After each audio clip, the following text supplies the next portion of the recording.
Hello, everyone. Welcome to our online video series, Reading Hope in Trying Times. Our guest today is our good friend, Sharon Koenig. Born in Puerto Rico, Sharon is an author, speaker, and mother. Sharon set aside her successful career as a fashion designer and manufacturer after her daughter was born and began to transform her gift for creative expression by becoming a change catalyst with a vision for a unique, inclusive spirituality. Before becoming an author, Sharon produced and developed motivational events and personal growth projects for the Latin American community, featuring leaders and authors from various spiritual backgrounds. Sharon has published 3 books: Los Ciclos de Alma, a #1 bestseller on Amazon with 40 weeks in the top 100, now in its 7th edition. Las 12 Promesas del Alma, and I apologize for my pronunciation. I'm sure I'm butchering these, but Sharon can say them properly, I'm sure, in a moment. And most recently, Desde Hasta Amen, Sharon's memoir about her spiritual journey. I'm also very happy to say that Sharon serves as a guest speaker at several of our conferences, and it's always such a pleasure to work with her. So I'm really glad to be able to have her with us here today. So welcome, Sharon. Well, thank you so much. Actually, you're getting better with the Spanish every time you say those titles. Well, I couldn't get any worse, but I don't know if I'm getting any better. But thank you so much. What a pleasure to be sharing with you always. I was telling you before that you're always you're like the connector, the one that connects all the authors together and a facilitator in this time. So thank you so much for doing this. Well, it's because I have so many great friends like you that I enjoy spending time with. So it's actually, a pleasure for me while I'm sitting at home to be able to talk with people like you. So thanks for joining us. Thank you. So maybe you could just share some of your thoughts on, coping with this whole pandemic and different things that you've been doing. Well, these are unprecedented times, unparalleled. I'm trying to look for another word that is not unprecedented. Unparalleled times. I started to know about the pandemic a little before everyone else because I have a friend in Italy. And she kept calling me and telling me, Sharon, you have to get ready. You don't know what's going on. And it was pretty early. And she says, we can't get out. And we saw this in China, but thanks to her awareness, I took it really serious because a lot of the media was not taking it serious. And my friends did not want to hear anything negative. They thought that was alarming. So I'm very grateful for her. She is fine. Actually, now she's in Barcelona. Her parents were in Italy, right in the middle of where this was happening. So I've been coping well, like I was telling you before, because I feel like I've been working spiritually for so long that I feel like I can't say that I'm like fine every day. I have my days of crying and kneeling on the floor to God, asking for protection for my daughter, my family. But I think the part of the spiritual practice that I have been doing for so long helped me. I have my bank is not only the bank account, it's the spiritual bank account. And that is the most important. And it doesn't mean that you don't have time right now to fill it up if you feel that it's empty, because other people have been very, very busy outside. We have been very distracted by the world, and this is an opportunity to go inside for some of us, because some are just working in more busier than ever. So it's been also a busy time to help people, because I always do the Lent every year. I write it like an homily every day. And I had a lot of followers, and especially this time having Lent right in the middle of a lockdown, that was unheard of. So this is really, we call it a cuarentena. So this is really the 40 days of Christ. This is really a real Lent. A serious Lent. A serious one, right. So it can be busy. It helped me a lot. I finished a translation that I had a deadline. Actually, my deadline was for middle of February. So I had a deadline in the middle of all this, which helped me a lot because I was focused on writing. And I'm an introvert. I can be inside of my house the whole year writing a book and I'm fine. I miss my friends. My mom, I cannot see her. She's in a nursing home. She has Alzheimer.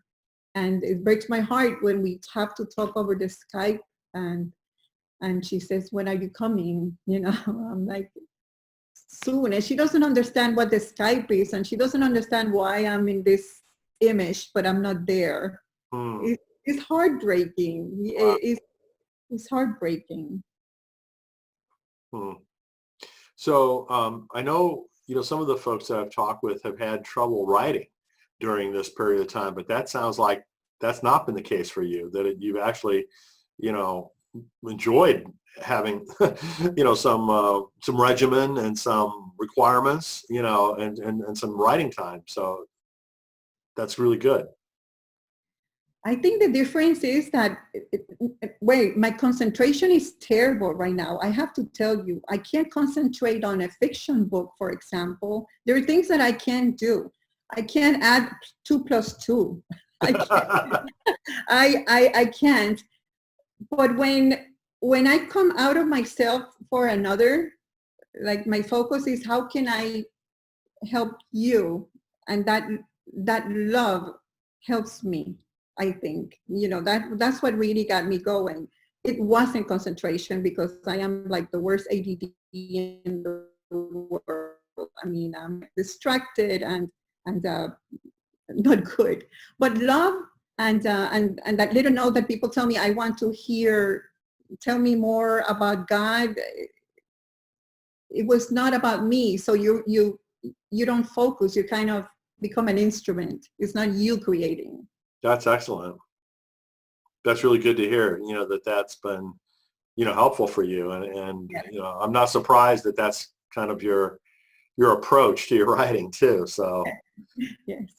But, that's really an interesting way for people to follow, I think. If they're having a writer's block, kind of an issue, is to, think of it that way. Yes, don't focus on this. This has to be perfect and beautiful. I have to create something amazing. It's really more about what is it that they need to hear from God, or if that's what you need to write about spirituality. And I correct a sentence like 20 times. I'm very I edit, and if you allow me, I never finish anything. Good thing you have deadlines. Oh my God, yes. You have to take the manuscript from me. So one of the things that we're chatting about during these interviews is just basically how God's helped us in the past, during challenging times. So, would you like to share something of that from your life experience? Yes, I have gone through a couple of negative experiences in my life, but many, and I'm not going to go into child abuse and all kinds of negative things that have happened to me, divorces, and these opportunities, when you feel like you can't do anything on your own, when everything breaks apart, this is a moment for you to surrender. And surrender is really the secret to connect with the will of God. Like the Lord's Prayer, the Lord's Prayer, thy will be done. And this is what happened when you say there's nothing I can do. Oh God, help me, because that's it. I'm vulnerable. And that's really when God comes in. And it's just conversation. I don't have a very big practice of I have to do this at this time, very big meditations. I don't do that. I just talk to God pray without ceasing. In Spanish, it's orar sin cesar. I don't know the translation in the Bible, but that's is to talk with God all the time, and then surrender, and then tell Him, okay, your will.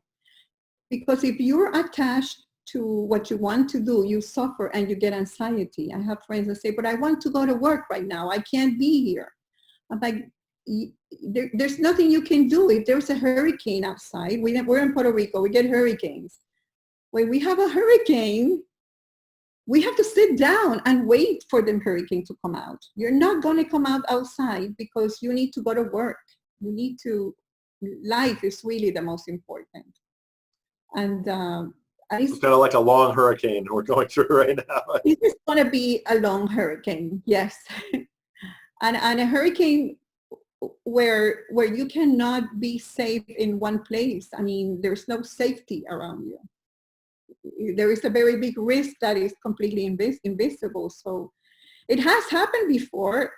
This is not the first time. I was reading in the 1600, for example, that theaters were closed for 14 months.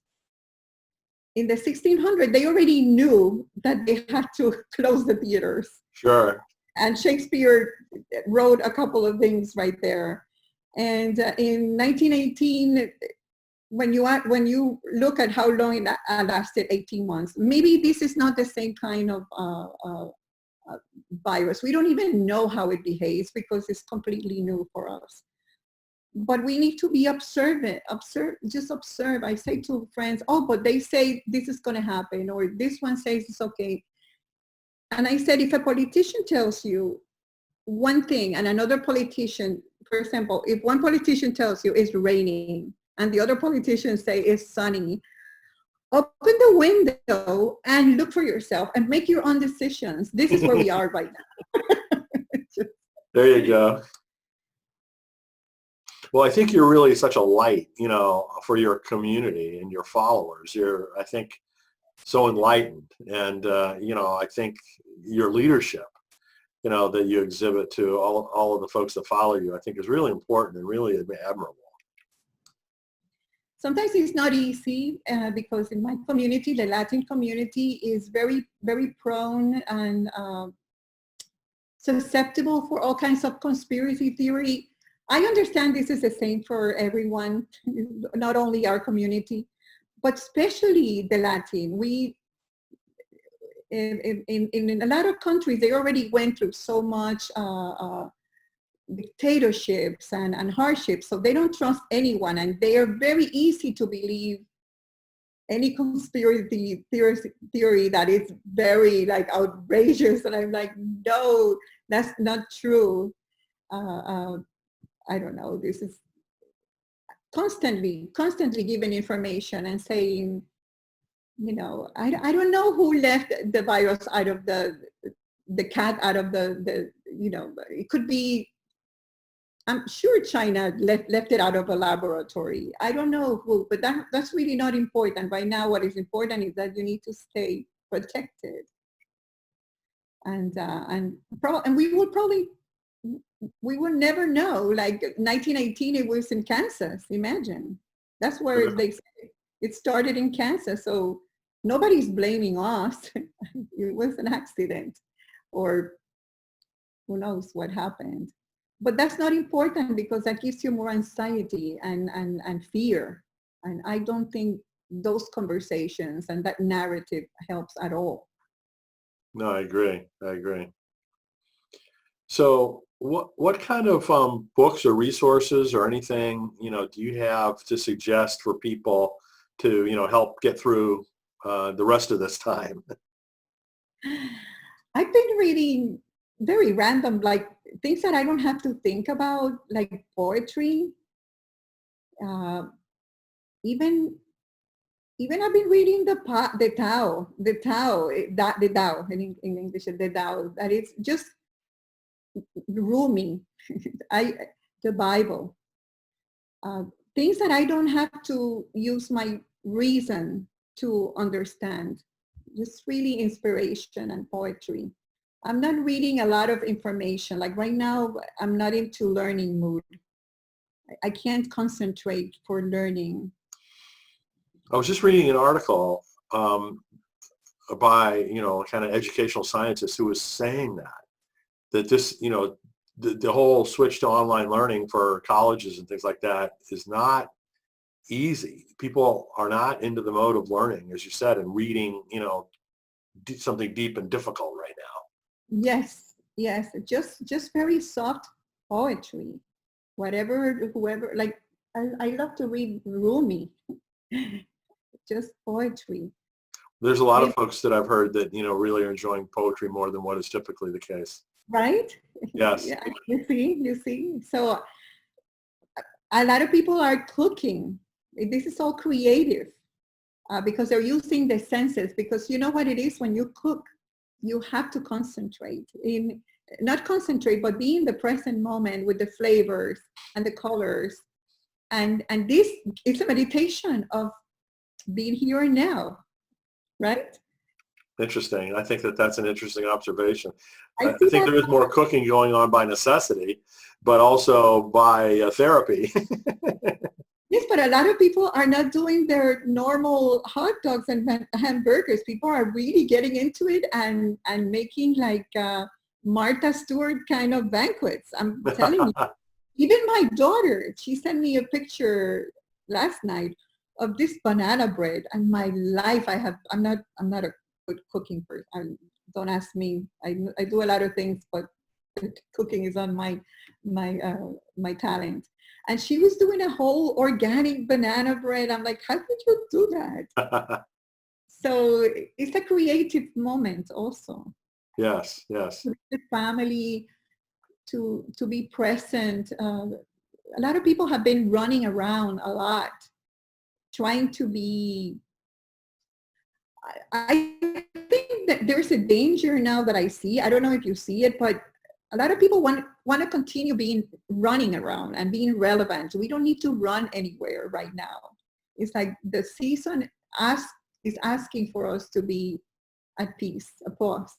It's like if you have a broken bone, it's calling you to stop, not to be running on top of the bone. And right now is a moment of being with your feelings, of thinking, not overthinking and not judging, just considering opportunities. It's a pause. It's a pause. That's the positive thing about it. I mean, maybe it's because I deal so much with authors, like you, who are very thoughtful. I'm feeling more empathy than ever before, and kind of people feeling like, we're all in this together. We're all connected. This really shows that, even more dramatically than is typically the case, even though it's always been the case. Yes. And so, again, I talk a lot with authors that are pretty insightful. And that's what I've been hearing, a feeling of that kind of sense. And also kind of a hope, that after we get through all of this, we're going to learn some things from it. Hopefully learn so many positive things from it. Yes. And that, hopefully it'll be one step forward in creating a better world, despite all the tragedy and despite all the recovery that has to happen, in many people's lives. Yes, it looks like I want everything to go into a unity, but right now everything is like it looks like it's separating, right? At this moment, you see that there's like a very big division, but at the same time, I agree with you. I think the end is going to be that we are going to find ways to work together, and some people are not going to want to work in union. That's my cat, if you hear. I don't have children, but I have cats. Your cat's always welcome. It's not a problem. Why? He could be really loud. Yeah, he could be really loud. Not a problem. So Sharon, maybe, you've done some, thought about the different stages of grief. Maybe you could share your thoughts on that with us. Yes, my book is called, the first one is called The Seasons of the Soul. And this applies perfectly because there's no one way of reacting to this or handling this, the pandemic and the lockdown. because everybody is in different stages. So some people are with their children. Some, like my child, is not in my home, so I'm on my own. So everybody's in a different stage. Some of us, some are planning a new career. We're all different, but the stages of grief, they look they're very similar to all, which is the first part is denial. And this is when you see everybody like, I don't want to deal with this. So we get very, very busy not to deal with it. Then we feel the grief, the loss. We lost a world that we had, and we don't have it anymore. And we don't know how it's going to become. So there is a very big sadness. Before the sadness, a lot of people feel anger. This is when you have to find somebody to be, this is the one that caused this. We have to find somebody responsible for everything that happened.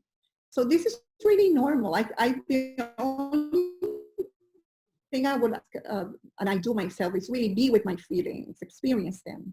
And if anyone needs help, I suggest they find someone online to help them. It's like a psychologist, a therapist, because some don't have the tools to deal with these emotions. And I have seen that too.